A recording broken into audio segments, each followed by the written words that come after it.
Hey there, Mike from the Beaten Trail. One of our off-channel What's It Like Mike podcast-ish 10-minute videos, and we'll try to keep it under 10 minutes. Today's topic is how did the channel really change, and what has changed since we started doing this, I guess 5 or 6 years ago, 2020, so it's 6 years coming up.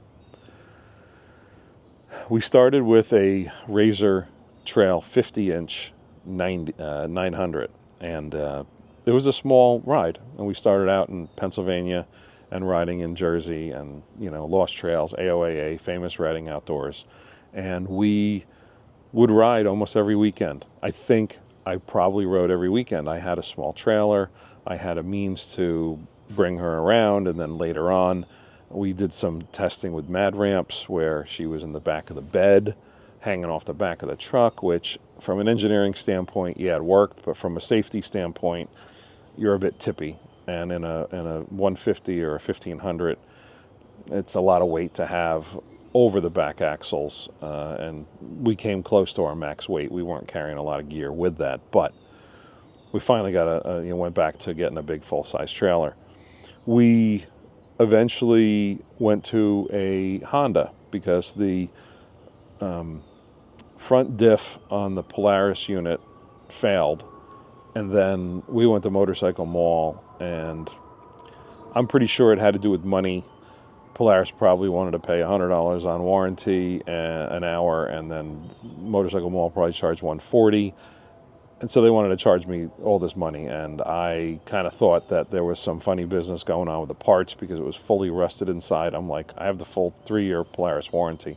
I have a whole video up there which you can go check out. I think it's called the Polaris Warranty Useless ?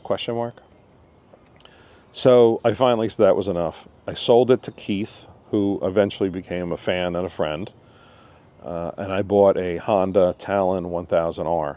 And so that was really my first bigger vehicle that I rode around, and rode that around for quite a while, put 4,000 or 5,000 miles on it.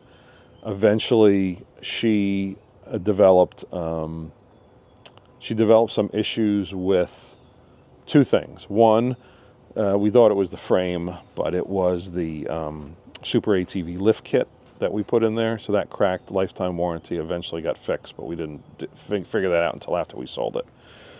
Secondly, she developed electrical issues, and the electrical issues were because allegedly, Honda doesn't use marine grade connectors in their harnesses. So there was a lower level steering connection that rotted, corroded out, and it had to get replaced, and that did not fix the errant signal that was not making it to the live valve. And so the live valve was offline. I had a orange light on the dash that wouldn't go away.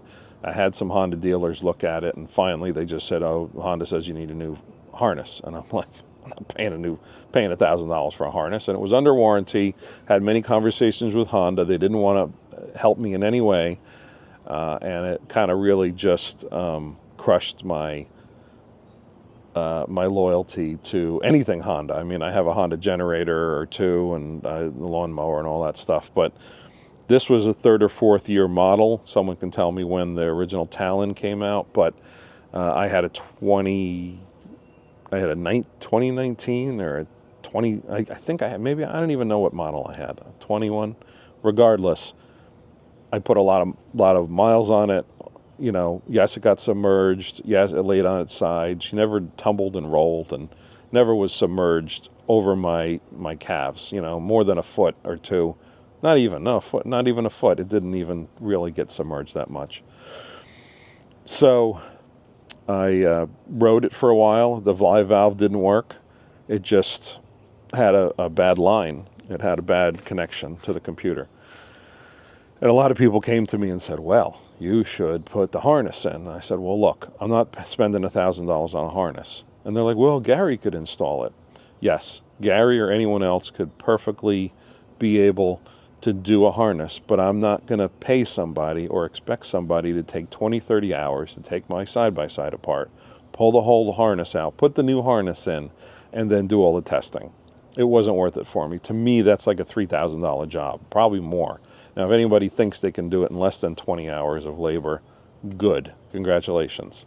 I don't think it's realistic unless you are a true Honda Tech certified and everything. And even if you are, your hourly rate's going to be too high to do that. So I had basically said, look, I'm not going to use the Honda anymore, and I'm going to get a new ride. And so Adrian worked at Pine Grove Yamaha, and for the longest time he said, what's it going to take for you to get you in a YXZ or an RMAX? And I said, well, you got to give me 10 grand for this piece of crap. And finally he did. And so wound up with, it was very close between getting a Yamaha YXZ and a RMAX, and I finally went with the RMAX. I'm happy with it. It would have been a different world if I got the YXZ, a lot sportier. I probably would have, maybe would I have been happier with the YXZ? Maybe.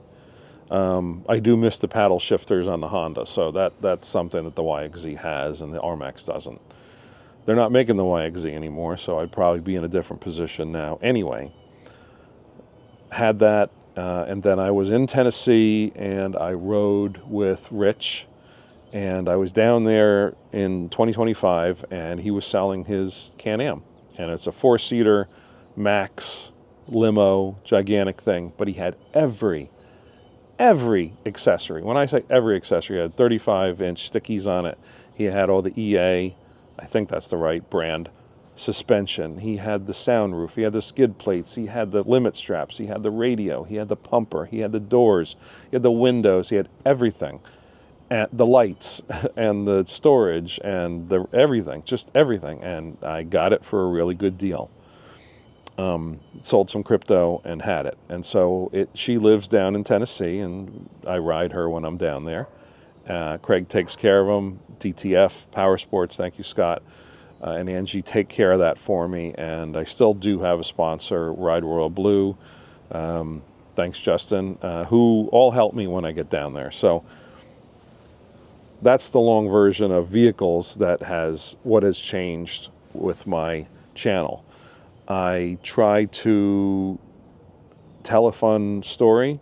I try to show exciting trails, and since the beginning I've always tried to explain to people, this is the video, this is the location, this is what kind of trails you should expect. These are the amenities of the trail, like there's no ATV ramp, there's no bathrooms, or this is how many miles. I try to give people as much information to make an educated decision. Do they want to ride at this location? What do they need?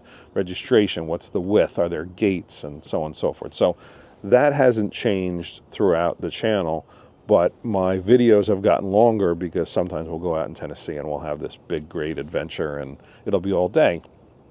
And I hate, keep tapping the mic, I hate having footage that I took, front and rear, 360 drone, whatever, that winds up on the cutting room floor, meaning I don't use it in the episode. I hate that. So yes, I'm guilty of making long videos. Now, do people like them? I hope so. I mean, we have 60,000 followers, and I'm hoping that it'll grow even more. But we try to also do product reviews and interviews and all that. So the channel has grown. We do have merch. We do have some stores. We do make some money on ad revenue for Facebook and YouTube. I have taken part in many YouTube surveys for creators to try to help for new features, and sometimes we get paid a little money for that too. But overall, the channel is a hobby and a labor of love. I'm not always in the mood for it. Sometimes life gets in the way, sometimes family gets in the way, sometimes work gets in the way. I am not retired. I'm not wealthy. I still have to work for a living, and so the channel has changed a little bit, but I do enjoy it, and the people I ride with, sometimes they're around, sometimes they're not, sometimes everybody's schedule's different, or their ride's broke, or they can't do it, or I choose to go alone. So yeah, there's Paul and Gary, Miguel and Frank and Adrian, and everybody is still out there, and we ride and we have fun. And sometimes people are around, we work with other riders, and that's how the channel has changed. So hopefully it'll keep going on. I'm getting to the 10-minute mark. So thanks again for watching. Check out our The Beaten Trail YouTube channel, and we'll see you on the trail. There, I made it.